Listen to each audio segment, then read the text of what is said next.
This part of the uh, s- presentation is about validating your idea. It's one of the most important ones. We did entrepreneurship core where we talked about idea, ideation, acceleration, and now we're talking about some of the stuff that you need to do during ideation called validating the idea. This is our course content that you're familiar with. We're at the ideation stage, and we are specifically picking up validating your idea, which is this first bullet under ideation. Okay, we're going to use a framework called impacts, outside framework. And this course actually was created by my good friend Ravi Nigam he's the founder CEO of a company called Tasty Bite. Very interesting journey about how they created Tasty Bite. Tasty Bite was ready to eat food, and it became international company out of India, became international, creating ready to go food in United States, Australia, and many parts of the world. So Ravi is also from Thai Pune, and he helps entrepreneurship. And both of us teach entrepreneurs different courses of entrepreneurship at the two entrepreneurs in Thai. And I picked up some of these concepts from his talk or his masterclass. And so let's see what is impacts. It's about idea, market. Is there a positive value being created because of your idea? How will the customers uh, pick up your idea? Is your idea acceptable? What is the competition for your idea? Uh, will there be, is there a unique differentiation? How is the timing for creating this venture? And uh, the speed of this. So we will cover all of this in today's talk. I will also be giving you an exercise based on this framework, which you should then pick it up and go through it. The other one is outside. The opportunity that this idea creates. And if you recall, we talked about problem or the opportunity as the cornerstone or the trigger for doing startup. So how big is this opportunity? What are the uncertainties?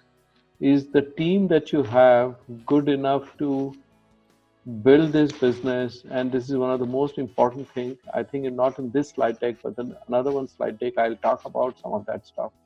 The strategy piece, is this a good investment opportunity for investors? And first of all, do you need investment? What kind of resources? Everybody needs money to create business, but can you do this internally or do you need outside, or it's a combination of the two?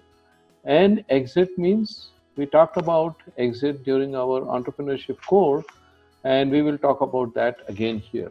So let's go into a little bit more detail. What is the idea?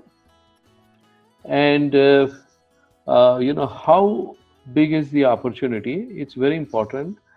It's a good idea, and you will do it in your exercise to write clear, succinct description of what that idea is in a manner that everybody can understand, not just yourself. We have found many founders flounder explaining their value proposition, their idea, and it's not easy. We normally ask founders to first write a 30 words description, and then I try and distill it down to not more than 5 to 6 words and maximum 5 seconds. If you can explain your idea in such a short term, then it is an indication of how clear is your own mind about what you're trying to do. Very often, it is easier said than done. Bringing it down sometimes takes months.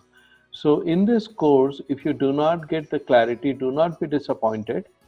That's how the life is, and that's how things happen. Sometimes it takes a long time. And in the ideation course, very often people pivot the the idea, and we will go through that. The other one is how large is the market? How big is the market that you're trying to address? More important is, if it is a very large market, obviously as a startup, you're not addressing the entire market. Very rarely that happens. You probably address a subset of that market. And critical piece for most entrepreneurs is, can you be a dominant player in that subset? Is very, very important. So very often I've seen entrepreneurs talk about this a $5 billion, 1,000 crore, whatever unit currency you pick up. But then you're a small fly in that big market. Is there a subset of that market you're going to address? And park this thought in your mind that when you're building a company, you will not be able to address everything. So you have to pick a subset of that market and then continue to revise this as you go along. Why does opportunity generate positive value? That means when you create a startup, is there a positive value being created out of this opportunity? And it's important one that when you do this, something positive that happens out of this. Will customers accept this new product or a service? You're trying to do something, will there be an acceptance in the market? And more important, will there be acceptance in the first set of customers that you're trying to create? Is very, very important to understand that in the beginning, you will not create an all-encompassing value or value through a product or service. It will be a subset, and is that subset acceptable? It gets challenging if your idea is disruptive. That means no market exists right now. Nobody has perceived the idea, and you're going to create a market. Now, can you do that? And founders have done that. I myself, we invented wireless security sensors. That was invention of Mojo Networks, and nobody ever thought about it. So, you at that time you have to educate the market. More than that, first of all, you have to evangelize your idea. You have to make people aware of that. You have to go out and do all of that stuff. And then you have to actually make them accept. You have to create a need for that in the market. It's very, very important to do that. Online shopping today, or Zoom is a good example. Pandemic actually forced people to use video conferencing. Video conferencing has been around for years, but it is only now that people started accepting that as a way of communication. So, is there an external force that helps you to do that? Sometimes it does, but many times you have to create that market. So if your idea is not something that is, people understand it very easily, that is another challenge. Why will value not be competed away? What we mean here is, will the existing players not create the same value as competitors and take the business away from you? I must tell you that this is a issue that gets asked to all founders, and there is no one answer to that. How will you compete? Yes, there can be an answer for that. Will you be able to compete with a large established company? You don't know at this point in time. So founders have to articulate that. It's a good idea to pause on this and look at the competition. One competition people do not think about. You always think about competition as a company that is going to be in the same market as you are with a compatible or a competing product. The fact that you're a startup and many customers will find it difficult to accept your startup, and therefore reluctance to use a new company because the risks at it that brings that is associated with that is an unknown competition. If there is no need or there is no perceived need for something that you're creating, that's an unknown competition. So besides companies, all of these are competition. That's a good idea to ask yourself, how will you get over some of these things? Why is this a good time to enter? It's very important. Very often, if you see in the entrepreneurial world, people talk about first mover advantage. Yes, you may have first mover advantage, but there are companies that have been very successful and they were not the first movers. So many times, very smart entrepreneurs see what is happening in the market, understand what others have done entering the market, and bring in a solution that takes into account all the resistance that others have faced, and then build that market. Google is a good example of a internet search company that was not the first in the marketplace, but that became the most dominant and is almost a default right now. With what speed can this be implemented? And we talked about speed of, or the time it takes for a startup or a business to go through different stages. Now, what we are talking about is the speed. Given certain time it takes for every business, can you really be fast and quick? So if the business is going to take 3 years to get to a particular stage, can you do it in less than 3 years? If it's a fast-moving, quick business where you need to get to some point in weeks or months, can you shorten that time? So that speed has to be established, and it's a question that you will ask yourself as to how you can do that. Okay. So go through all of this, and if you have passed all of these stages, thinking through this, a clarity has emerged in your mind or in the founder's mind, then we need to go to the outside analysis, as I talked about. And let's go to the outside analysis.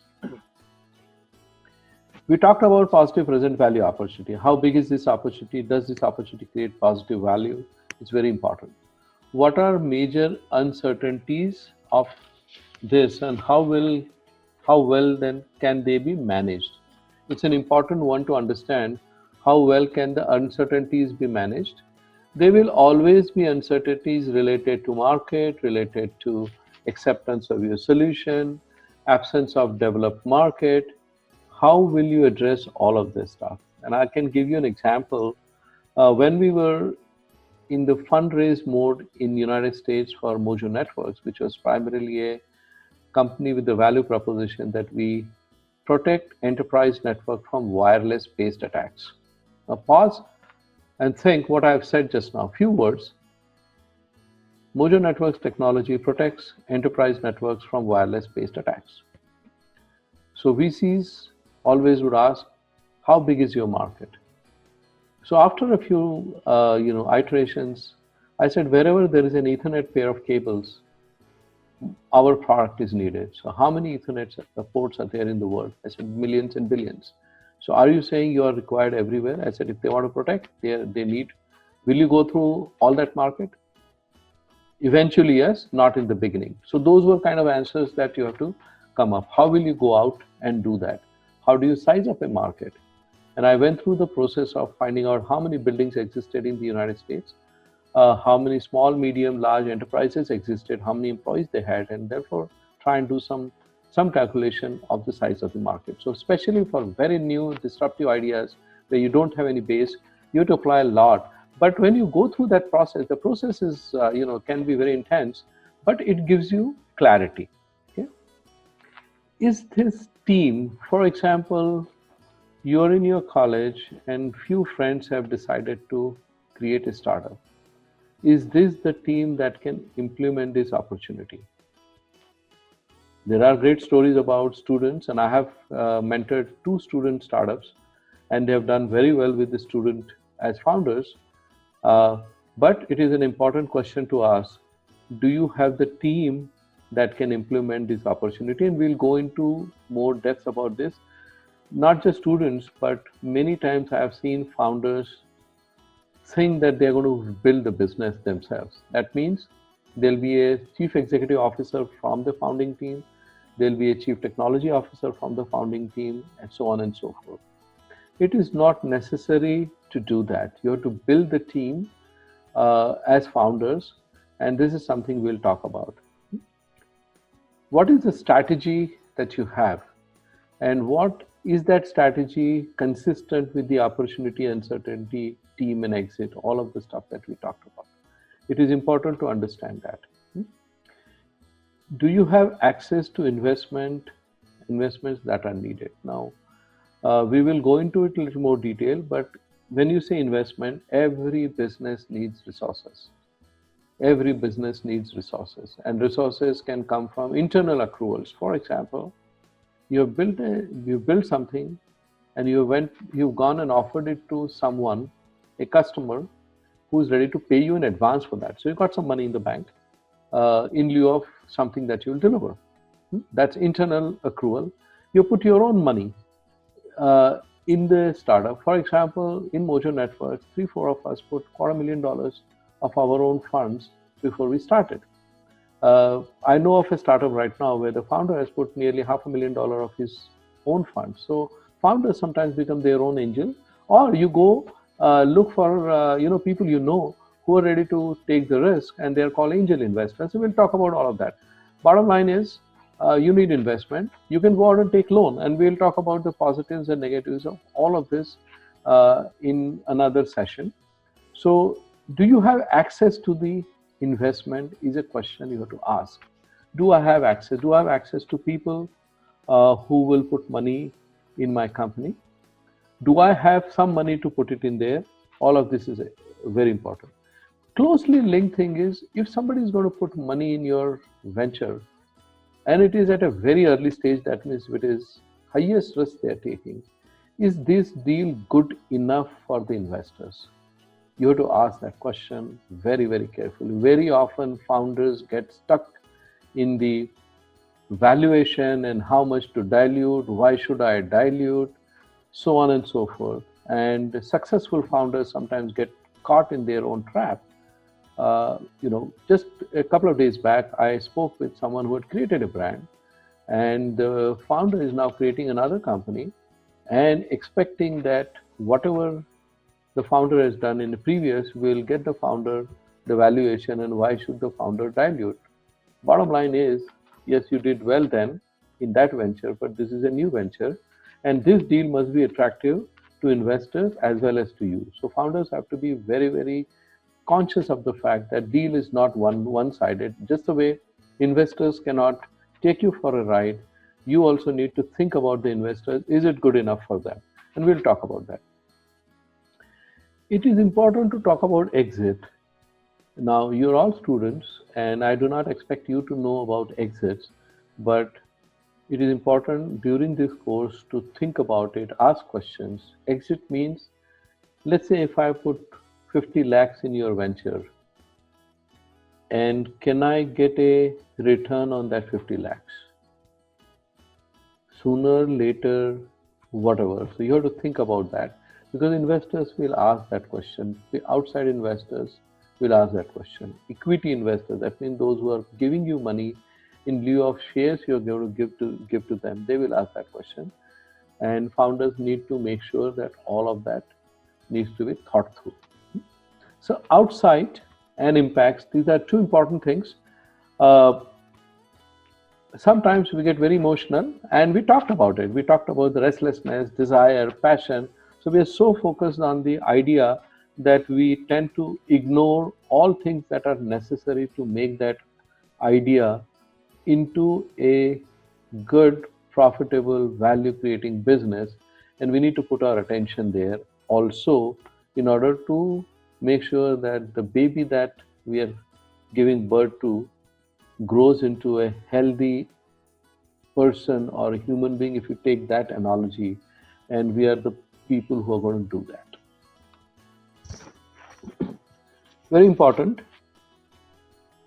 If the investment does not pass the outside test, it may have to remain outside. That means it does not come into your company. If your idea does not pass the outside test, then you do not get the investment. And this is a famous quote from Ravi. He always says that if you're not getting the investment, then that investment remains outside. That means your idea will not see the light of the day. Very important to go through this. Similarly, impacts we talked about. You don't come to the outside as I've described here. The opportunity, the uncertainty, the team, the strategy, the investment, deal and exit, until you pass the impacts framework. So it does become intense, but it is a good idea to go through this. In a session next following this, I'm going to give you a one-pager, two things where I have recapped all the stuff that I've mentioned. You're expected to pick up an idea or two, create a team, and apply all the tests. First of all, the core of entrepreneurship, and then these two to bring that idea and define it for yourself.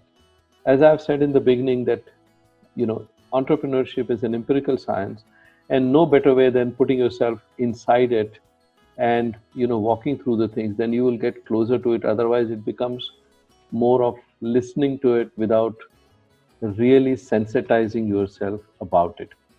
I want to also mention before I close this session that very often in universities and colleges, there are incubators and everybody wants to talk about startups. And it is a good idea to do that. I would not discourage you from doing a startup, but it is not necessary that everybody has to do startup right now. It is not necessary.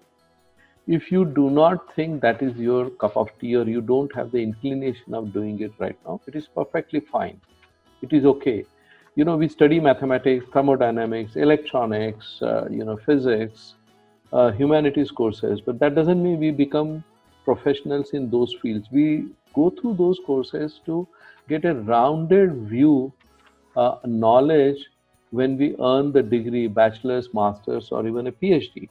So we need to understand a lot of subject matter. Similarly, entrepreneurship as a subject, it is important for all of us to understand. Let us say some of you are going to write the services exam, the IAS, the some of these central services exam, or some of you are going to go for an MBA and you want to become an executive in a large corporation. It will be very handy for you as a secretary in the government of India or any state, or as a senior executive at C-level few years down the line. When you have to deal with startups, you will understand their DNA, their dynamics, how they operate, what are the key things as an executive. And it is important that this subject matter be understood by all, whether you are creating a startup or not. So you don't have inclination for doing it, this is the opportunity to get closer to it. It's like we do chemistry or physics or any other experiment in the lab. In order to understand the subject matter there, we don't become a chemist or pharmacist in our life. That's not, those who want to do it obviously do it, but not every subject is something that we take up for our profession. It is important to similarly take entrepreneurship and understand its DNA, so that in life, either whether you're an entrepreneur or dealing with entrepreneur, it is helpful to you. I want to talk about a couple of things. There are people who have become single founders and they have built company. There have been group of founders. For example, Infosys, as I understand, was about 6 founders along with Mr. Narayan Murthy and Nandan Nilekani, Chris, and few others. There are 2 or 3 founders often enough.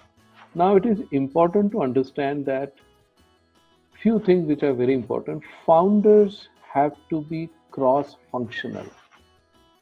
So I may have a particular expertise, but I must be able to step into my founder's shoes when necessary, because in the beginning, as I'll talk in some of our later sessions, founders do everything, right from buying stationery to creating a customer. You do everything, and you need to support each other as and when necessary. And trust me, there are times when you have to step into each other's shoes. For example, let's say one of the founders is designated as a CEO and that person is doing fundraise. If that person is not available, falls sick, or something else happens, and you have to go and give a pitch to an investor, you must be able to do as good as your founder. I have often seen, sometimes people say he's the technical side of it, I'm the business side of it. It doesn't work like that. Good companies are created by founders that are, cross-functional. In fact, in Mojo Networks, one of our VCs commented that what we like about this team is that the founders are not only cross-functional, but founders can operate in any geography. So I've lived in India, but they knew that I could operate in United States and vice versa. So those are important. So there is a choreography you see here. And that choreography means your team is working in sync all the time, but you also see a single dancer So everybody is doing their piece, but they are all synchronized. And founding teams have to do that. Okay, it's very, very important. I have given the picture of Rahul Dravid and VVS Lakshman. And those of you who are interested in cricket, you know their Kolkata inning where they stopped Australia from winning, coming back after a follow-on where VVS Lakshman scored a double century, if I recall, and Rahul, I think, scored about 180. Rahul was a senior, sports bats person, but when VVS got going, he gave him a supporting role, and then he took up on himself, and they came back from behind. And if you read the book, Lakshman used to have back spasms, and Rahul was often vulnerable to cramps. And when those things happen, they supported each other, and there was 2 days. So founders have to be extremely in sync with each other, working with each other, and supporting each other for their weakness, for their downside, which is very important. In fact, sometimes when we do mentoring, we always try to find out if the founders socialize or not. We have seen companies where founders don't socialize, and it impacts the company. So there are a lot of non-technical, non-business matters that are important to create synchronized founding teams. Okay. Now here is an expansion of that. So think of these as team. So there is a organized, coordinated performance, but every artist is doing her or his bit. It's an important one. Similarly, if you have a team where there's somebody is looking after engineering, somebody is looking after marketing, somebody is looking after sales, there's a chief financial officer, all of that, and there's a CEO, and founders are playing some of those roles, and you've hired people, they will be doing their own role, but coordinated group performance is what takes the company forward. So it's important to understand some of these basics. Okay, so keep some of these in mind, and we will now look at the exercise that you're going to create.